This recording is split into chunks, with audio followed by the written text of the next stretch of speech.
Oi, gente. Boa noite. Estão conseguindo ouvir bem? Olha nós aqui de novo, mais uma live, depois de mais um fim de semana atribulado, mais um fim de semana com que a gente não tem paz com Bolsonaro. Como é que vocês estão? Estão se cuidando? Oi, Juliano. Tudo bem? Boa noite. Mais uma live maravilhosa do Levante. Tem sido muito importante esse momento aqui. Muitos debates riquíssimos têm acontecido. Muita gente convidada muito legal. A gente já passou por aqui Manuela Dávila, passou o Glauber Braga, passou o Tomás Aquino, passou muita gente hoje. A gente está com o Lindbergh Farias. É o nosso convidado de hoje. Obrigada, Tom, pelo cacho hidratado, tá mesmo. Passei o fim de semana, aproveitei o fim de semana para dar uma cuidada e hidratar um pouco os cachos. Daqui a pouco a gente vai estar aqui com o Lindbergh Farias, que foi senador pelo Rio de Janeiro, um importante parceiro do Levante, e que vai comentar com a gente um pouco sobre a conjuntura política, sobre os novos fatos, sobre essa crise que o Brasil vive, sobre as saídas. Então esse será o nosso papo de hoje. É muito importante que vocês tragam questões, que vocês coloquem aqui o que vocês esperam que a gente comente, porque a conjuntura está muito acelerada, está muito dinâmica, está com muita coisa nova e é importante que a gente se atualize aqui, né? Lorena, ela está perguntando sobre a live dos cachos. Vai rolar essa semana, dessa vez sem enrolação. Vai ser quinta-feira às 16 horas. A gente vai estar fazendo uma divulgação aí em breve. Eu e Vanessa, maravilhosa, Pernambuco.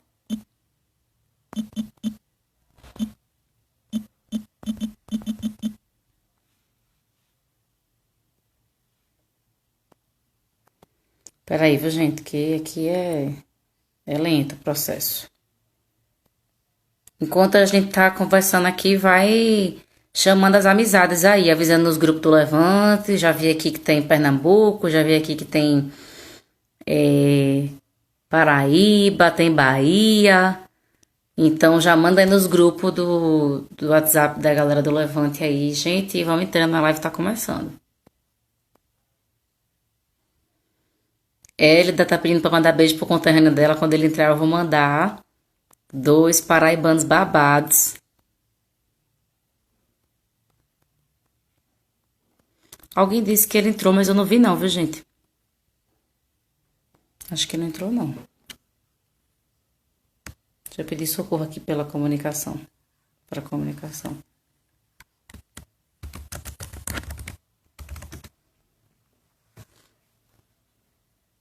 Ceará também tá presente. Ô, Ceará, manda aí no grupo do WhatsApp, viu? Dizendo, ei, Mar, bota aí o povo pra entrar.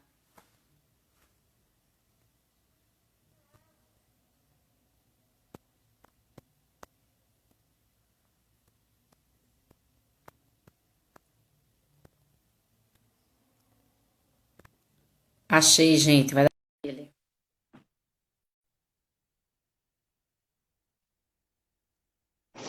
Consegui.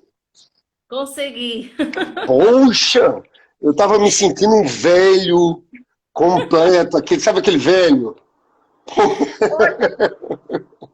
Não é uma questão de idade, porque eu também, eu me bato aqui, viu? Ó, Eu, você foi da Uni, só que eu fui da Uni também, sabe que ano? 1992, imagina. eu tinha 2 anos. Ou seja, Ai, não também. faz. Que saudade, querido. Você tá Ah, bem? que bom te ver, viu? Me lembro que eu, quando era senador, te recebia sempre lá, com a É, motivação, porque recebia o pessoal da Uni com vontade, com garra de lutar, né? com Ah, certeza. então você, quando eu te vejo, sempre é uma coisa muito boa. A gente sempre muito orgulhoso do papel que você cumpria lá. Tá fazendo falta, né? Porque a crise tá braba. Tá fazendo falta a sua presença combatente lá. Olha aqui, Você ó. se apresentava Teve uma muito. pessoa que colocou aqui, ó, Tum um coroa enxuto. Muito obrigado, Tum. Adorei! Adorei! Eu vou pagar todos os meus pecados hoje com essa live aqui. Se as pessoas estão expondo isso aí, você imagina o que a gente Pois é! viu? Eu gostei, achei logo bom, salvei.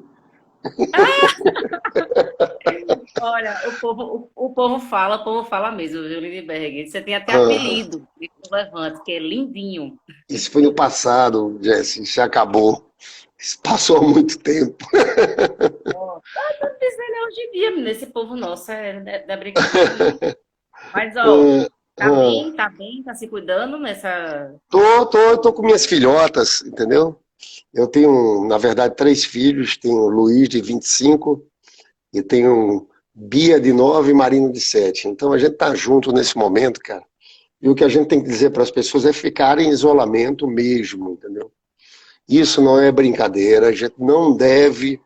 Olha, Bolsonaro vai quebrar a cara nisso, Com entendeu? certeza. Inclusive, Infelizmente vai ter uma tragédia humanitária, Jess, nisso, mas a gente não deve vacilar com os nossos amigos, com as pessoas que a gente gosta.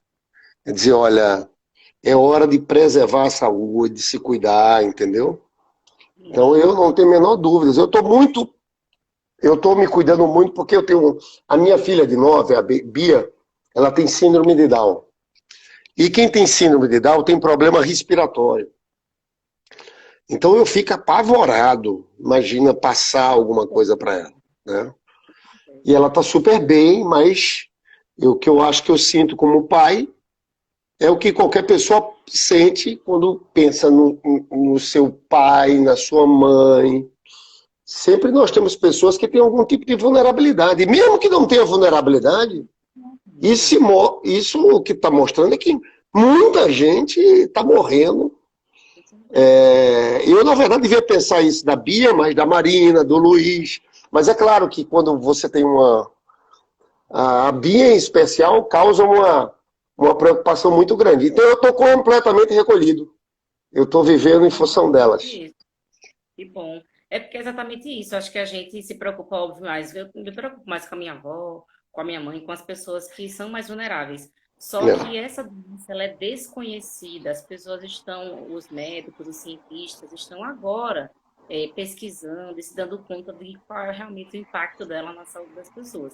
Mas a gente já viu muita gente jovem morrer, né? Muita gente saudável. Então, é bom não brincar, né, com uma coisa tão claro. séria que tem demonstrado um alto índice de contaminação e mortalidade. Então, acho que a gente está certíssimo, né, em tomar o máximo de precaução. E aí, Lindbergh, assim, para a gente começar o nosso papo, primeiro, seja bem-vindo, assim, o Levante gosta muito de você, a Ai, gente sabe que você também gosta da eu adoro gente. o Levante. Você sabe que eu já arrumei muito problema no PT, nos congressos de único. Eu disse, se eu fosse da juventude, eu seria do Levante. Aí dava uma confusão, de, mas eu sou de tal força. Eu adoro o Levante. O Levante é. A nossa galera tava muito assim, cadê Lindbergh? Temos que conversar com ele. E a gente tá meio que toda semana, toda segunda-feira em especial, a gente faz meio que um giro, assim, né, sobre os fatos políticos, porque a gente faz de segunda a sexta e a gente gostando ou não, o fim de semana tem sido palco, né, de grandes fatos. Ontem, Ah, sexta-feira, tem o Moro, com o depois Bolsonaro você pode ficar tranquilo. Toda segunda-feira tem assunto. toda segunda-feira tem assunto, porque ele sempre faz uma boa armada no fim de semana, né? Então, a segunda-feira é um dia que a gente sempre comenta os últimos fatos, então faz um pouco aqui o debate de conjuntura, mas baseado aí nos últimos fatos. Então, eu queria que você comentasse sobre esse domingo, porque não é a primeira vez que Bolsonaro participa de atos antidemocráticos, né?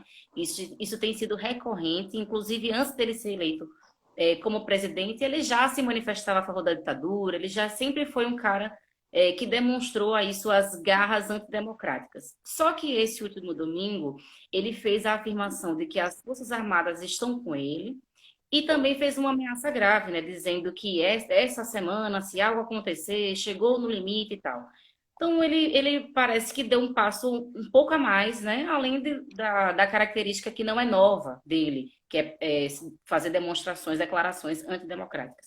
Então, eu queria que você comentasse um pouco sobre esse ato do domingo, sobre essa ameaça, sobre essa afirmação dele declarar que tem o apoio das Forças Armadas. Ô, Jess, deixa eu te contar. O Bolsonaro passou a vida inteira defendendo ditadura militar, defendendo torturador. Então, ele tem um caminho. Eu acho, primeiro, que a gente tem que começar uma leitura dizendo o seguinte: olha, nós temos um golpe continuado em curso no Brasil. Eu vivi no Senado Federal todo aquele processo de afastamento da presidenta Dilma, que inclusive agora, dia 12 de maio, vai fazer 4 anos. E aquele foi um processo, gente. Depois teve a prisão do Lula, a eleição do Bolsonaro. Eu estou convencido que teve em todo esse processo o papel e o peso do Departamento de Justiça norte-americano. Eu estou convencido. Um dia, quando você me convidar aqui para falar desde o início, eu acho que a gente já reúne provas sobre o que aconteceu aqui no Brasil. Olha, Jéssica, deixa eu te contar, vocês são os mais jovens, mas é o seguinte, golpes na América Latina, todos os golpes tiveram um patrocínio norte-americano. O golpe de 1964, aqui no Brasil, sabe que ano ficou provado a participação do governo norte-americano? Em 1976 apenas. Sim. Quando um jornalista brasileiro, Marcos Sá Correia, ele esteve na biblioteca do Lyndon Johnson, e lá ele achou uma correspondência fantástica que dizia o seguinte: olha, no golpe de 64, 10 navios e um porta-aviões estavam se dirigindo para o Brasil. Era uma operação chamada Brother Sons. E que aquela operação tinha o seguinte: se aquele golpe tivesse dado errado, eles iam invadir militarmente o Brasil. Então a história da América Latina é essa história aqui. Eu estou convencido que nada disso é por acaso, e acho que a gente vive um processo, não por acaso, a gente viu ontem o Bolsonaro com a bandeira norte-americana. Né? Sim. Você viu, norte-americano de Israel, é de vergonha. Olha, aqui no Brasil, quem puder assistir um filme chamado Privacidade Hackeada, que fala sobre o papel do Steve Bannon, e da Cambridge Analytica na eleição do Trump no Brexit, as pessoas que assistirem esse filme vão perceber que o que houve aqui não foi só fake news. Houve um processo dirigido, eles tinham dados das pessoas e atacaram diretamente. Eu estou falando tudo isso para dizer o seguinte: a gente está vivendo um processo que está em curso no Brasil, e eu acho que esse cenário está em aberto. A gente não vive uma democracia. A gente vive um estado policial, um estado de exceção. E eles querem jogar a gente para uma ditadura escancarada. Né? Eu, nesse caso em especial da Polícia Federal, eu quero dizer uma coisa. Eu sei que tem muitos advogados nossos, juristas, que dizem: puxa, mas não é correto a justiça indicar, o presidente da República tem que indicar o diretor da Polícia Federal. O que está acontecendo aqui é muito grave, pessoal. Esse tal do Ramagem é o chapa do Carlos Bolsonaro. Isso aqui não significa só, e eu estou falando com o Levante Popular da Juventude, e eu estou falando com esses lutadores que são do MST. Aqui não é só proteger os filhos do Bolsonaro. Aqui é perseguição aos movimentos sociais, às lideranças políticas de esquerda. Então, eu acho muito grave a indicação desse Ramagem, como acho muito grave a indicação desse, que é o assessor do Ramagem. Né? O Bolsonaro está querendo fazer uma polícia política. Os fascistas todos fizeram isso na história, entendeu? Para poder prender gente do MST na ponta. Então, eu acho que o que está acontecendo aqui no Brasil não é simples. Então, eu diria que essa nomeação da Polícia Federal é um degrau a mais numa escalada autoritária que esse governo tenta impor no país. Essa é a nossa interpretação também. Que ele, assim, com esse passo, é uma polícia política na mão da ala neofascista do governo, que é algo gravíssimo para todos os setores populares, gravíssimo para os movimentos populares, como você colocou, e que além, o que Moro revelou ali, né, que não chega à profundidade da questão, mas ele revelou assim, ele quer dominar para proteger a família dos crimes e tal. Então, inclusive, essa movimentação do novo diretor da PF já trocar o diretor do Rio, já demonstra isso, né? A gente sabe da relação com a milícia, a gente sabe dos inúmeros fatos que ligam o assassinato de Marielle a filhos e amigos de cunhados e etc. Só que o objetivo não é só isso. O objetivo não é só proteger a sua família, é também, o que já é Claro. por si só muito grave. O que já é por si só muito grave. Mas além de proteger a família dos crimes, também tem esse objetivo de ter uma gravidade, ter uma polícia política nas mãos da ala neofascista do governo. Então isso não é brincadeira. E para você que é do Rio, Lindbergh, quer dizer, você é paraibano, né? Muita gente pediu aqui para Sou mandar abraço. paraibano. Manda abraço para Eu ele, vi. paraibano, minha terra. Hélida Helena falou, manda abraço para o conterrâneo. Ele é paraibano, mas na política, assim, né, está no Rio, foi senador do Rio, então tem muita relação, inclusive, com essa história de Bolsonaro, enquanto ele era deputado, porque ele era eleito aí no Rio, assim como essa história da Marielle, das milícias e tal. Eu queria que você falasse um pouco sobre isso, eu acho que esse é um tema complexo, eu acho que esse é um tema que, para quem é do Rio de Janeiro, é mais próximo, né, tem mais conhecimento, e o resto do Brasil, às vezes, não entende muito. Queria que você falasse um pouco sobre isso. Não, sem sombra de dúvidas. Deixa eu te contar, eu tenho muito orgulho de ser paraibano. Eu vi até um pessoal do Levanta a Juventude da Paraíba. Eu sou nordestino. Eu sou aqui, estou no Rio de Janeiro há muito tempo, mas eu não abro mão de ser chamado de nordestino, de ser nordestino. Eu tenho muito orgulho do meu Nordeste. Que nem eu também, viu? Eu tô aqui em São Paulo, mas eu sou nordestina. Eu sou nordestino, não tem conversa, entendeu? Agora, deixa eu te contar uma coisa aqui. A família Bolsonaro, essa relação com a milícia virou a base política deles, entendeu? Então aqui eles começaram a ampliar a votação deles, com Bolsonaro e com Flávio Bolsonaro. Eles defenderam o Adriano da Nóbrega, vocês lembram? Esse que foi morto na Bahia. O Adriano da Nóbrega tinha uma esposa e a mãe no gabinete do Flávio Bolsonaro. E eles tinham voto nessas áreas. Isso virou a base política eleitoral deles. É importante que as pessoas entendam isso. Então, o Bolsonaro e seus familiares começaram a ampliar a votação, que era de deputado. O Bolsonaro criou uma indústria, ele colocou o filho dele, o Eduardo, que mora no Rio de Janeiro, sempre morou no Rio, em São Paulo. Tinha botado o Carlos Bolsonaro como vereador. O Flávio Bolsonaro foi convidado pelo pai para ser candidato, não teve coragem, que era candidato contra a mãe. Não sei se você sabe dessa história. Não, Houve uma separação, a vereadora era a Rogéria. E o Bolsonaro, revoltado com a ex-esposa, tentou convencer algum filho a ser candidato. Ninguém topou. Só o Carlos Bolsonaro foi candidato com 17 anos contra a mãe. E ali virou vereador. Para deputado federal, então foi o Flávio, o Jair para federal e o Flávio para estadual no Rio. E jogou o Eduardo Bolsonaro para federal em São Paulo. Se você for atrás do esquema da rachadinha, você vai encontrar em todos os mandatos. Né? Agora, eles começaram a ampliar essa influência política com envolvimento com a milícia. No ataque a qualquer pauta dos direitos humanos. E aí eles começaram a ter uma relação com aquela banda podre da polícia.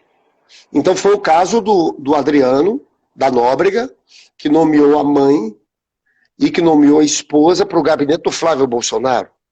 E o que está comprovado é que aquele dinheiro voltava, e agora tem investigação do Ministério Público, dizendo que aquele dinheiro voltava para eles investirem em construção civil, em prédios naquelas áreas. Entendeu?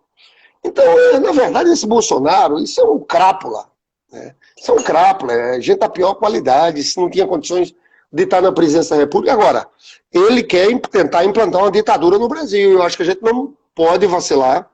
Eu acho que a gente tem que tentar fazer todo tipo de movimento, porque o que ele quer é isso, e ele vai para cima. Então o que a gente viu dele ontem foi mais um gesto desse, ele dobrando a aposta para nomear o sub do sub do sub no lugar do delegado da Polícia Federal. Sim, com certeza. Eu acho que a gente não deve. Muita gente fala assim, né? Ah, Bolsonaro é louco, Bolsonaro é. Né? Ele não é louco e ele tem força, tem o poder nas mãos e caminha rumo a a construção de uma escalada autoritária no Brasil, ainda mais grave do que que a gente já se encontra hoje. Como você colocou aqui no início muito bem, a gente vive um processo de golpe, né, que começou lá com o impeachment da presidenta Dilma, mas ele foi dando passos com a prisão do Lula, com a eleição do Bolsonaro, e isso tudo que a gente está vivendo hoje é consequência daquele golpe, né? Então, para quem achou, né, que aquilo era apenas um fato político besta, está vendo que hoje a gente está sofrendo duras consequências. O que é o nosso país está passando por uma epidemia gravíssima que mata tanta gente e ter um irresponsável na presidência dizendo que é uma gripezinha e não tomando nenhuma medida para conter o que está acontecendo. Agora, Lindbergh, eu não sei se você viu como é que chama? A pesquisa da XP que saiu, ela traz alguns elementos interessantes para a gente analisar, né? Primeiro que não é a primeira pesquisa que aparece que o Bolsonaro tem tido uma queda, né, na sociedade, as pessoas têm perdido apoio, né, no geral. Segundo, que é um elemento interessante que essa pesquisa demonstra, é que cresceu a crítica à sua política econômica, porque até então Bolsonaro ele vinha caindo, mas era principalmente sob a crítica da forma como ele tinha lidado com o coronavírus. Então ainda não tinha chegado na crítica ao programa econômico, né? E pela primeira vez isso apareceu agora na XP, a maioria da população dizendo que para enfrentar a pós-pandemia, o governo precisa mudar a sua política econômica, tem que ter mais Estado, tem que ter mais investimento, tem que ter mais empregos. E também outro elemento interessante que apareceu nessa pesquisa é que cresce o medo da população do coronavírus, em relação ao coronavírus. Então, uma coisa que a gente tem analisado muito, tem colocado nos nossos textos de conjuntura, é que é imprevisível qual vai ser o impacto da pandemia no Brasil. A gente não tem como prever como é que as pessoas vão reagir quando vê seus familiares falecendo e vendo que o governo desprezou esse elemento, né? Desprezou a epidemia.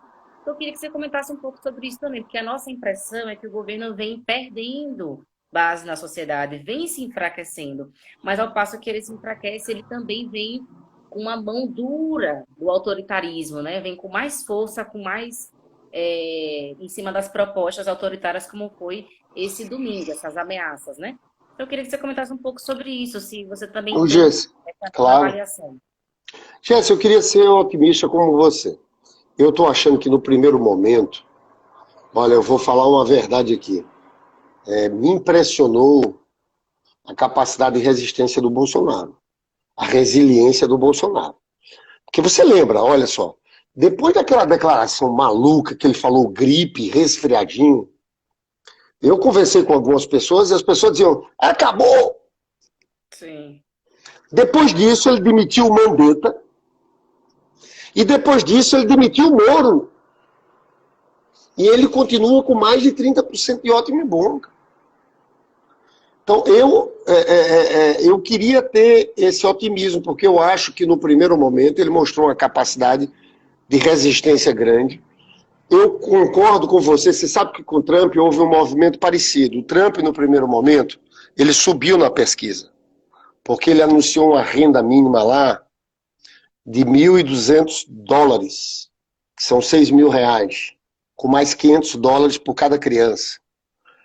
Eu acho que aqui houve isso. Faltou a gente competência para dizer que o Bolsonaro não queria dar os R$600, ele queria dar 200. A gente propôs o salário mínimo, mas eu acho que por uma parcela da população, Entende que é uma política do governo. Como se fosse uma bondade dele ali. Mas eu acho que pode acontecer aqui o que está acontecendo com o Trump nos Estados Unidos. Porque o Trump, no primeiro momento, ele fez aquilo lá, só que agora a popularidade dele está despencando, porque as pessoas estão morrendo. Né? E eu acho que agora começa a haver, infelizmente, que eu não queria que acontecesse, a sensação dessa tragédia humanitária. As pessoas começam a ficar muito preocupadas. O que eu acho, Jéssica, é que a gente tem que melhorar muito na comunicação. Eu estou falando com vocês que são ligados ao MST, que é o movimento mais fantástico que tem nesse país, mas eu estou achando que a esquerda, os partidos de esquerda, têm que melhorar muito na comunicação. A gente está levando uma surra na narrativa. É claro que a gente sabe que é uma guerra assimétrica. Mas esses caras inventam fake news, inventam tudo isso. E eu acho que o centro é a comunicação com o povo mais pobre, com os trabalhadores, entendeu? Então, eu te confesso que eu achava que Bolsonaro era para estar mais desgastado. Depois de tudo que ele fez. A gente também acha que foi assim, foi pequeno o desgaste perto do que ele fez. O cara chamar de gripezinha, de resfriado. Aí a turma dizia, não vai demitir o Mandetta, demitiu. Aí brigou com o Moro. E tá ali ainda. Então, eu sou defensor do Fora Bolsonaro. Agora, eu acho que a nossa luta é uma luta cotidiana. A gente tem que desgastar Bolsonaro a cada dia. Por isso eu acho que é fundamental a gente melhorar nessa comunicação e a gente fazer uma luta diária contra Bolsonaro, explicar ao povo, explicar aos mais pobres o que está acontecendo nesse país, que a gente não pode deixar o Bolsonaro ganhar esse povo mais pobre, porque foi esse povo mais pobre que sentiu o que foi a melhora no governo do Lula. Então, esse é um debate para mim, viu, Jesse? Central. Você que é nordestina como eu, então eu sinceramente, eu acho que tem uma batalha a ser feita na classe média, mas a batalha central é no meio do povo trabalhador. E esse povo tem que estar com a gente. E é o que mais recebe fake news, etc., no privado do WhatsApp. Então, a gente, de fato, precisa, enquanto esquerda, de uma estratégia comum para conseguir chegar à maioria da população, conseguir combater as fake news e passar a nossa mensagem, nosso projeto. Eu também duvido que a maior parte da população sabe que o auxílio emergencial subiu para 600 a 1.200 por causa da luta da oposição, né? Duvido que a maioria da população saiba disso.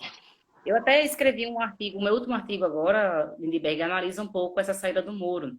E aí eu coloquei alguns outros elementos que deveriam contar como desgaste também do governo, que é esse movimento do Bolsonaro trocar sua base aliada e se aliar ao Centrão. Isso também vai de encontro com o discurso dele, de encontro com o que o elegeu, né? Que ele se elegeu como esse cara antissistema, que não negocia, e etc. E agora ele está oferecendo cargos e usando a máquina pública para comprar, né, uma base aliada ali no Congresso e evitar, inclusive, a abertura de processo de impeachment contra ele. Então, esse seria mais um elemento que deveria contar no desgaste do Bolsonaro, né?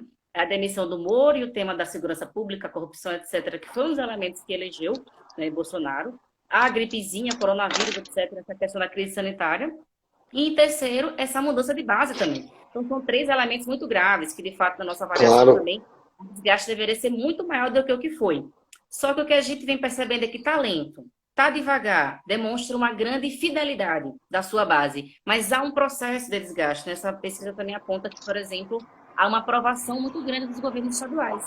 E se há uma aprovação dos governos estaduais, é necessariamente uma reprovação do governo federal, porque tem um enfrentamento, né, duro, diário, dos governos estaduais para conseguir garantir o isolamento social, dizendo que essa epidemia é algo sim grave e tal, e o Bolsonaro deslegitimando e agredindo, né, constantemente os governos estaduais. Então, é um processo que a gente precisa ficar observando, né, entendendo qual é o tamanho da força dele, qual a capacidade dele também dar um passo rumo a uma escalada ainda mais autoritária, mas, ao mesmo tempo, também perceber qual é o momento-chave da gente ampliar o seu desgaste, né? Se Claro. o ponto-chave do desgaste do Bolsonaro é a questão da saúde, nós precisamos estar fortemente fazendo o combate diário, inclusive na comunicação, demonstrando a sua irresponsabilidade com a vida, né, da população, a vida de milhões que está na mão, infelizmente, desse responsável. E eu queria que você falasse um pouco sobre isso também, Lindbergh. O Bolsonaro, ele falou assim, e daí? Né, quando os jornalistas perguntaram sobre o novo recorde que o Brasil bateu de mortes. E não é e daí? Tem muita coisa que pode ser feita por um governo federal para evitar as mortes no Brasil. Claro. Eu queria que você contasse um pouco sobre isso. Quais são as ações que o governo deveria estar fazendo para que a gente evite mais mortes no Brasil e a gente consiga combater essa epidemia? Ó, Jéssica, deixa eu primeiro te falar uma coisa. O neoliberalismo foi implantado, o primeiro lugar que foi implantado no mundo foi no Chile, a ditadura do Pinochet. Então, o neoliberalismo não combina com democracia, porque são políticas muito radicais. O primeiro lugar que foi implantado foi na ditadura do Pinochet, depois na ditadura do general Videla na Argentina. Antes de ser implantado pela Thatcher e pelo Reagan. né? Na Inglaterra e Estados Unidos. Então, eu acho que a gente está vivendo um momento, e o Bolsonaro significa isso. As elites desse país sempre tiveram uma marca escravocrata, antinacional, antidemocrática. Deram o golpe em Getúlio, deram o golpe em Jango, e deram o golpe novamente na Dilma. Por quê? Porque quiseram e querem implantar um programa que é um projeto de uma classe para aumentar a exploração do povo trabalhador. A vítima ali não foi a Dilma. A vítima foram os mais pobres, foram os trabalhadores. Há 3 anos atrás, Jesse, você, numa pizzaria, você tinha que contratar um entregador de pizza. Ele recebia, sabe o quê? Ele tinha um contrato de trabalho, ele tinha uma carteira de trabalho. E esse cara tinha aposentadoria lá à frente. Esse cara hoje não tem mais nada. Esse cara são o que eles dizem os novos empreendedores. Não tem direito algum, não tem férias, não tem 13º. Então isso tudo que a gente viveu tem um impacto muito grande na vida real das pessoas, entendeu? Então eu estou convencido que esse golpe teve essa motivação, né? Teve essa motivação. Nesse momento agora o que a gente tem que propor?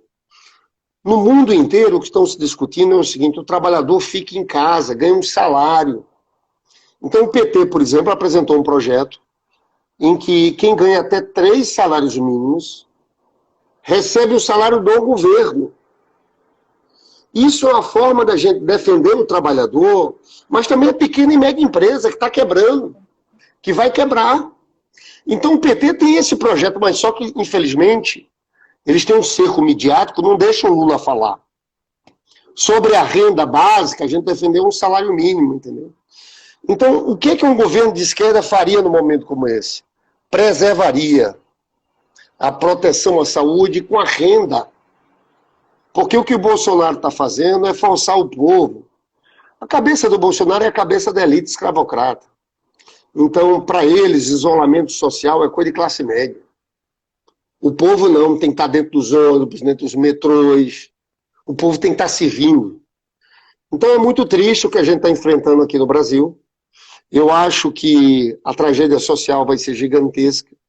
Vocês estão vendo aí a regressão. Cara, aqui no Rio de Janeiro, a quantidade de gente tá dormindo nas ruas. Quando eu falei com o presidente Lula uns 15 dias atrás, o presidente Lula está com o coração apertado. Mas que imagina você ser presidente da República e você vê o Brasil sair do mapa da fome. E você vê de uma hora para outra, Jesse, tudo isso voltar com uma velocidade enorme. Então é muito triste, dolorido para a gente. Eu acho que nós que somos militantes dessas causas de esquerda, a gente tem que ter uma certeza que a gente está no lugar certo. Que a nossa luta aqui não é pelo levante popular, pelo PT só não.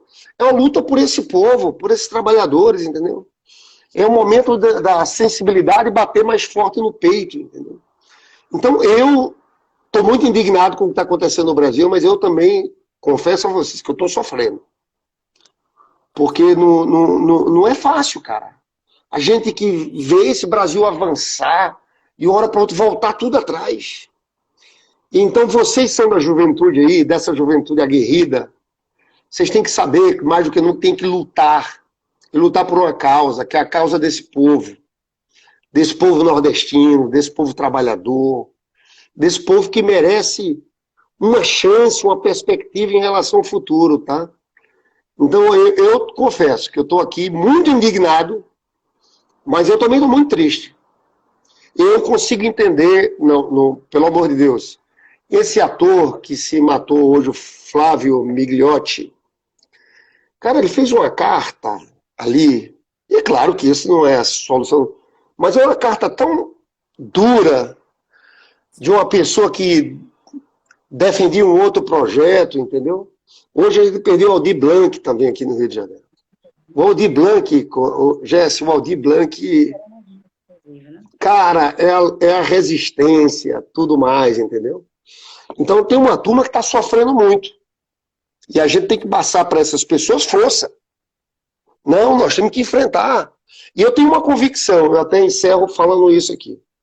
Nós vamos virar esse jogo. porque o neoliberalismo só traz, aumenta a pobreza, aumenta a desigualdade.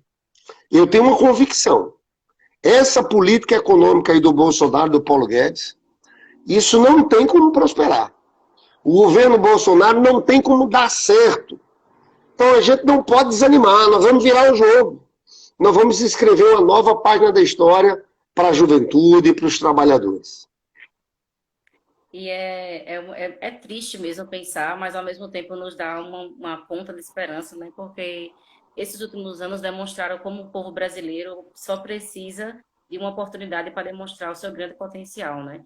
O que é a gente que foi militante do movimento estudantil e tal, sabe como que foi bonito, tantas histórias e tantas histórias de pessoas que através das cotas, através do ProUni, conseguiram se tornar médicas, advogados, Claro. engenheiros, professores, psicólogos, né? Enfim, tantas profissões e pessoas que talvez estariam destinadas, né, a não construir o futuro por escolha própria, mas um futuro já determinado pela sua condição social, né? Então, esse período também nos deu muita esperança de como que o povo brasileiro tem capacidade de desenvolver o seu potencial ao máximo se a gente construir mais igualdade social, se a gente conseguir garantir as condições para que todo mundo construa o seu futuro, construa o seu destino, né? Eu acho que essa é a nossa luta histórica, né? Que o próprio povo brasileiro possa decidir o seu destino, possa traçar a sua história. E para isso as desigualdades sociais não sejam um empecilho, né? Então, acho que essa é a nossa luta, e com certeza a luta da esquerda, não é a luta do movimento A, do movimento B, é a nossa luta. Nesse momento a gente está junto nesse sentido. E eu acho que esse momento outro tipo de relação, né? A gente vive um golpe, a gente vive um período difícil, mas também tem essa esperança de que salvando a vida do povo em primeiro lugar, nesse momento, que a gente precisa fazer com que as pessoas sobrevivam. A gente vai ter gente, a gente vai ter povo brasileiro para lutar por um país melhor, para conseguir dirigir o seu destino, né, Lindbergh? Eu acho que é a esperança que a gente carrega no peito, sem dúvida. Enquanto nós... Jesse, eu estou vendo aqui os comentários, você sabe que eu levanto a Paraíba e disse, Jesse, você é perfeita. Ah, E tem o Lucas falando lá, falando do Liceu Paraibano, puxa vida, que legal, tá? ai, não vi. Ai, meu Deus, estou olhando agora essas mensagens. Parabéns, Lindbergh, você sempre defendendo os mais necessitados, sempre pensando no povo. Ah, muito bonito, muito bonito. Temos nós, o povo unido e organizado, que guiem aqueles que não têm consciência política, mas também são afetados. Ai, que importante, gente, vocês mandarem comentários, vocês mandarem. Tem aqui até PT, PT, PT, PT, você viu, Lindbergh? Acho que só está aqui presente. E estamos juntos, viu? A gente não tem isso, não. A gente tá junto em todos os momentos. A gente sempre foi muito parceiro na luta, né, Lindbergh? Isso tem muita Ah, tranquilidade. Jesse, E também, assim, poxa. Não é que eu tenho uma admiração enorme pelo MST, pela luta. Você sabe o seguinte, eu sou paraibano, tenho muito orgulho de ser paraibano, mas quando eu tinha, se eu não me engano, 12 anos de idade, 12 ou 13, mataram Margarida Maria Alves. E aquilo me marcou. Você sabe que eu saí de João Pessoa, um garoto, 13 anos, 12 anos, e eu fui num ônibus que estava disponibilizado por sindicatos. Eu fui você no é bem ônibus novo. para. Era bem novo, bem novo. Eu fui no ônibus como garoto, nessa idade, para Sapé, onde foi o velório da Margarida Maria Alves. A minha Paraíba tem história, tem Pedro Teixeira, que foi assassinado, tem as ligas camponesas, Francisco Julião, que era de Pernambuco. Então, tudo isso me ajudou muito na formação política, entendeu? Então, eu sou um admirador de João Pedro Stedley, dessa turma. Então, eu, quando via vocês no Levante Popular da Juventude, uma turma combativa, indo para cima, que não estava só disputando um aparelho do movimento estudantil, ser da única, isso é importante também, você ter, mas mais do que isso. Então, engraçado, eu sempre, em vocês, via muita inspiração, porque também a inspiração não são dos mais velhos. Você sabe quando eu fui presidente da UNE, aquele pedido do impeachment do Collor foi feito por Barbosa Lima Sobrinho, que era o presidente da ABI. E Barbosa Lima Sobrinho, desculpa, eu acho que tinha 90 anos. E Barbosa Lima Sobrinho era um grande brasileiro, lutando contra as estatais e tal. E o Barbosa Lima Sobrinho tinha uma coisa comigo, viu, Jéssica? Meu pai, que não vive mais, mas meu pai ficava sempre encantado, que adorava o Barbosa Lima. Quando ele falava, ele dizia, eu sou amigo do Lindbergh, um amigo meu, que era da Uni. E tem uma coisa que eu sinto isso do Barbosa lá depois, apesar de eu não ter idade dele, que é a gente se inspirar na juventude. Né? Eu, quando vejo um jovem na luta... Sim, eu me sentia assim, viu, Lindbergh? Toda vez que eu lhe encontrava no ato, e você comemorava tanto, eu ficava, Mas meu é Deus, verdade. Mas a é gente tem um verdade. papel. É que a gente olha para a juventude e dizia, cara, olhava e dizia, são vocês. Entendeu? Então eu quero aqui, encerrando esse bate-papo, dizer o seguinte, o Levante Popular da Juventude, eu tenho muita admiração por essa capacidade de luta, por ter uma juventude que está nas universidades,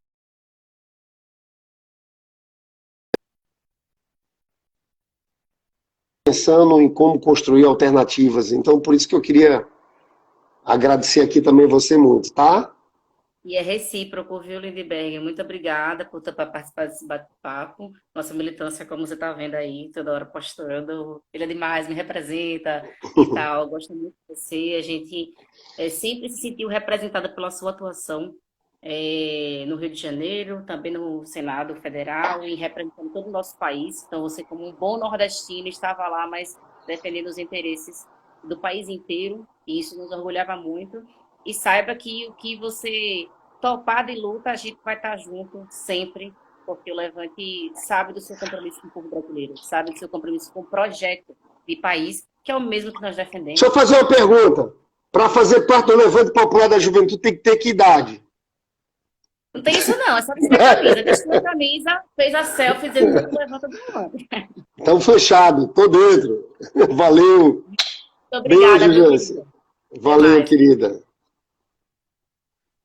E, gente, amanhã vai ter mais live aqui, viu? Então, divulgue para os amigos, para as famílias e chegue para um novo bate-papo sobre saúde no dia de amanhã, tá? Beijos, obrigada para quem ficou até agora também e participou. Essa live fica salva por 24 horas. Então, quem não pôde ver ao vivo, divulga para a galera ver nas próximas 24 horas, também no YouTube, em todas as plataformas do Levante, para acessar as palavras aí do Lindbergh. Beijo. Beijo.